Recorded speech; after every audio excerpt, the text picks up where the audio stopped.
this amazing snow. I love snow.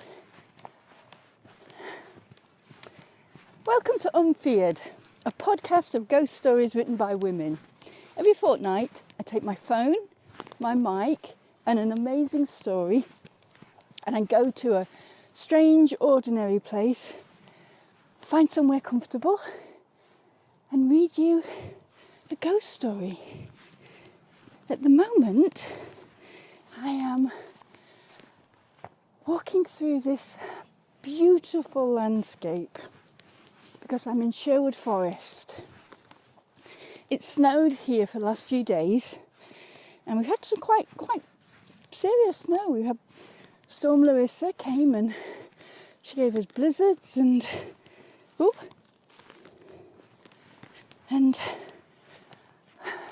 inches and inches of snow. And so I thought I would read you a snowy ghost story. So yeah, I'm in Sherwood Forest, which you might know from the legend of Robin Hood. Sherwood Forest is a real place. Robin Hood, not so sure about. But, I'm not gonna, who am I to say? He's one of our legends, and that's what's so important about him. He robbed from the rich and gave to the poor, which I think is still a good lesson even today. Okay, so this story that I'm going to read has a kind of robbery at the base of it. It's a story by a writer called Linda A Gould, and it's based on a Japanese folk tale called Yuki-Onna. And the theft in Yuki-Onna is the theft of life. Yuki-Onna is a snow spirit who would choose victims in snow blizzards, and she would suck their life from them. If you want to know more about Yuki-Onna, you can read about her. Lafcadio O'Hearn did a really good version of this in English. But this is a podcast of ghost stories for women, so I'm going to give you a version written by a woman. There's also a really good 1950s Japanese movie called Kwaidan, which has a version of Yuki-Onna, which is just really brilliant, really moving. Anyway, I'm looking for somewhere nice to be able to sit down and read this story. It's a very, very short story. Ooh! Nearly went then. It's a very short story. It's only about 200 words, so it's flash fiction. My introduction is probably longer than the story will be. But it's really atmospheric. It's amazing what you can do in such a short space of time. Okay, so I found like a little bank of trees. They've been doing some forestry work in Sherwood Forest, and they've been cutting down quite a lot of trees. I'm going to go a little bit further on, I think. Maybe?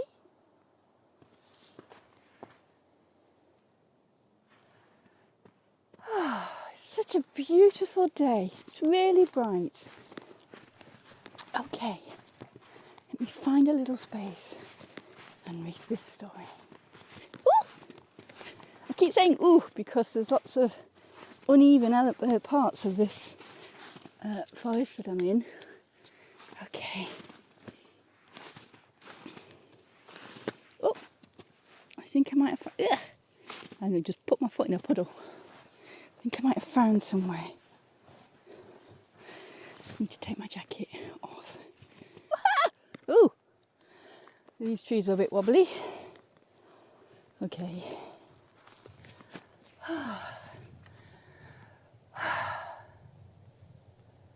Such a beautiful day.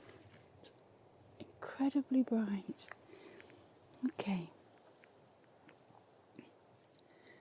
The Snow Ghost by Linda A Gould.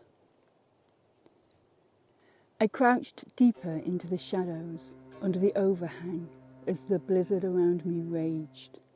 I trembled, although from the piercing cold or Yuki-Onna as she moved through the maelstrom I didn't know. Her pale skin and white death kimono shimmered against the whirling snow, a formless form that glided with intent. Her black locks grasped at the wind.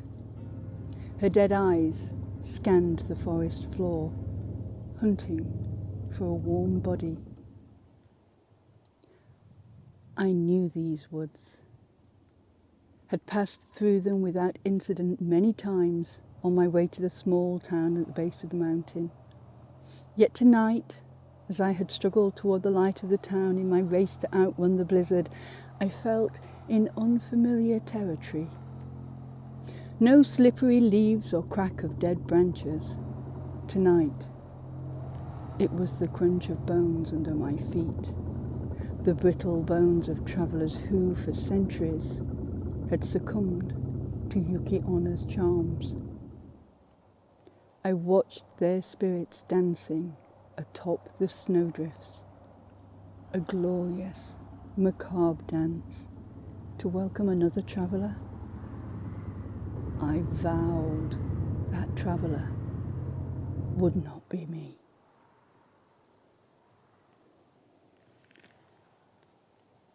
And that's the end of The Snow Ghost. That chilling story. I said it was very short, didn't I? I know forests well. I do a lot of walking in forests, and so this story particularly appealed to me. I really like how evocative it is of the familiarity and strangeness you bring to a place that you know well. Something, just any little thing can make a very familiar place, thing, person, unfamiliar, uncanny. I love this story. If you'd like to hear Linda reading this story herself, pop on over to the Kaidan Kai podcast. She also reads the Yuki-Onna version by Lafcadio O'Hearn. So that's it for this episode. I hope you enjoyed it. If you did, then please do like it, share it, tell people about it. If you want to know some fun facts about Linda and the stories that we have on Unfeared, a podcast of ghost stories written by women, then pop over to our Kofi page at ko-fi.com/unfeared. You could also buy us a coffee for this cold, snowy weather. Anyhow, I hope you enjoyed that, and I will leave this episode by saying take care of yourself. If you've got snow, if you've got bad weather, then stay safe, stay warm, and see you in a fortnight. Bye-bye. Unfeared, a podcast of ghost stories written by women, is researched and presented by Jacqueline Gabbitas, with sound and production by Martin Parker. For more information about Unfeared, pop over to our Kofi page at ko-fi.com/unfeared.